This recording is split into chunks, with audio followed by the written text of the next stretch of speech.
So you've been playing the Hunter Call the Wild for a little while now, maybe you've even joined a community page like the Hunter International Facebook page, and now you're starting to want to know, how can I get my hands on one of these diamond animals I keep seeing, or how can I improve my gameplay, how can I have a better understanding of what the Hunter Call the Wild is all about? Well, whether you're a beginner player or you've been playing this game for a while, you might as well watch all the way to the end as a refresher course, because throughout all my time I have played this game, I've picked up a few different things that I think are essential, need to know things, and I'm gonna put it down into 6 essential concepts you should know before you get too far into the Hunter Call the Wild. First up is the concept of animal weights. ZaggyDK was really the first one to bring public attention to this whole idea surrounding the approximate weights given to you using the track knowledge skill in the stalker skill tree. You'll often hear this referred to as zag tactics, but the basic idea is that you have a memory of the largest animals and their weights that show up with the approximate weight given to you by the track knowledge skill. And that way when you're playing, you can just simply click on whatever tracks are in front of you and see the approximate weight that's there and know that this is going to be a large animal and possibly a diamond. I should note that this is a very important thing for the game right now, but they did mention way back in the Yukon release that this would be something that would be changing in the future, so don't hold on to this forever and make sure you're paying attention to your social media for that news bulletin. In combination with this tracking knowledge, you should also know about the levels with these animals. In the Hunter Call the Wild, there's going to be some animals that are going to be up to level 3, there's going to be some animals that are going to be up to level 5, and lastly, some animals are going to go all the way up to level 9. Now, when you find these weights and you're traveling throughout and seeing the tracks and you're following what you think might be a diamond level animal, once you find it in your binoculars, you should be able to see whether it is the highest level available for that species.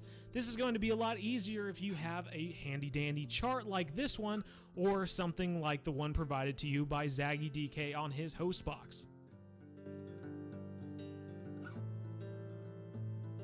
So we've talked about animal weights and levels, and this is roughly related to weapon classes. Just like in real life, but maybe with a grain of salt because this is a game, certain guns need to be used for certain animals to get the highest score possible. In the game, you're going to find weapon classes 0 through 4, each of which have a number of animals which are ethical to shoot with them. We could go into great detail about which guns are in which classes, but a good reference is a 22 or birdshot for class 0, a 223 is a good example for class 1, 243 for class 2, 30-06 for class 3, and a 470 double barrel for class 4. We could go into detail about every animal that you can hunt with every weapon in the game, and indeed we just might if we decide to put out an extended beginner's guide on the BZHUB channel. But once again, I have to recommend that you pick up one of the charts either from myself or ZaggyDK so that you can kind of get the hang of different weapons you can use for the animals in the game. As a side note, I'd just like to add that this is a game. You can shoot any animal with any weapon you would like to. There's nothing wrong with just having a bit of fun with any weapon you find to be fun. But if you are wanting to get competitive, hunting diamonds, getting high scoring animals, this is certainly something you should pick up. Real quick, right before we get into need zones, hunting pressure, and herd management, I'd just like to say that putting together a beginner concept or beginner's video is a huge task for any YouTube content creator to make. There's a ton of work that goes into it, all in hopes that it helps improve your gameplay and helps you become an active community member. Please like the video and subscribe if you haven't already. We have tons of content available to you by myself, ZaggyDK, Flinter. There are tons of great content creators, and we enjoy all of you who comment down below and like our videos. Now let's get into need zones.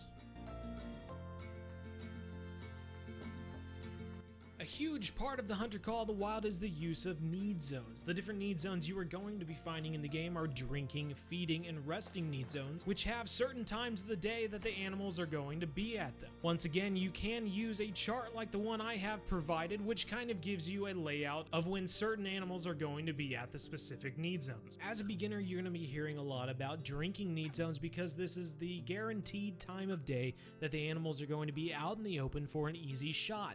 Additionally, as our community friend Flinter pointed out in one of his need zone videos, another great thing about the drinking need zone is that it's very easy to find as a beginner. Simply look at your map, you see the blue, those are the watering holes, that's where the animals are going to be drinking. Now, while this may be true for the majority of species, there are a few species like the fallow deer and the roe deer who on Hirschfelden will be out in the open in the fields throughout Hirschfelden during feeding time. So if you're looking for an additional spot to hunt roe deer or fallow deer on Hirschfelden, a field during feeding time just might be a good choice. Another important part to add on to need zones is hunting pressure. When you shoot an animal in a field or along a lake, it's going to create hunting pressure if the animal dies. Now, if you have so much hunting pressure in a given location because you have shot and killed so many animals, the need zones under this pink to purpley spot are going to disappear and be relocated to another location. You'll hear all sorts of videos that talk about repopulating herds and herd management on different maps. Tons of YouTube content creators come up with their own way of interpreting how the animals repopulate on the map, but the truth is the devs have never told us how the animals repopulate, and so the best surefire way of repopulating animals on your map is to find tracks, find the need zone in person so that you can see how many animals are in the herd, and then hunt every one of those animals until they're gone so that a new herd is reset and repopulated on the map. This is particularly advantageous if you have a herd of 9 deer and 3 of them are bucks and then you're left with 6 does. Just go ahead and shoot all 9 of them so that you get a whole new herd of bucks and does, and possibly one of them could be a diamond.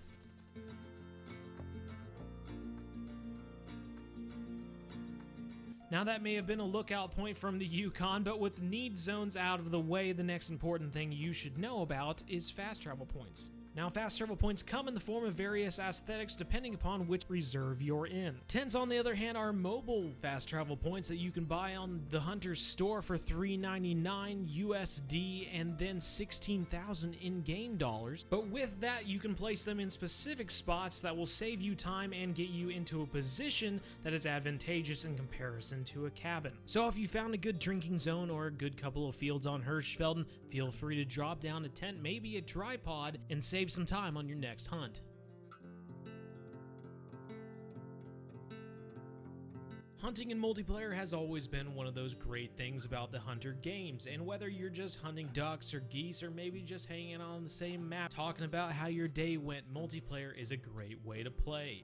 But an important part of multiplayer is understanding how the animals on your map work. As you're playing single player, the animals on your map belong to your map. They are your animals. And if you host a private game with some of your friends, they are going to be hunting your animals on your map.